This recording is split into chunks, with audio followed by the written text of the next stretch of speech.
தருமபுரி அருகே வாய்ப்பேச இயலாத மாற்றுத்திறனாளி தாயின் கண்ணெதிரே தண்ணீர் குட்டையில் மூழ்கி 2 சிறுமிகள் உயிரிழந்தனர்.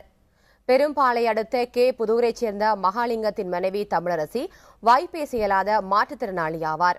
இந்த தம்பதிக்கு ரூபா, மேகலா என்ற 2 மகள்கள் இருந்தனர். தமது மகள்களுடன் நாகாவதி ஆற்றங்கரையோரம் அமைந்துள்ள குட்டைக்கு தமிழரசி குளிக்கச் சென்றுள்ளார். அப்போது கரை அருகே விளையாடிக் கொண்டிருந்த 2 சிறுமிகளும் திடீரென குட்டையில் விழுந்துள்ளனர். இதை கண்ட வாய்ப்பேச முடியாத மாற்றுத்திறனாளியான தமிழரசி குட்டையில் குதித்து குழந்தையை காப்பாற்ற முயற்சி செய்து பலன் அளிக்கவில்லை. அப்போது அவர் செய்த ஆபத்து சமிக்ஞைகளை கண்ட பொதுமக்கள் தமிழரசியின் 2 குழந்தைகளையும் இறந்த நிலையில் மீட்டனர்.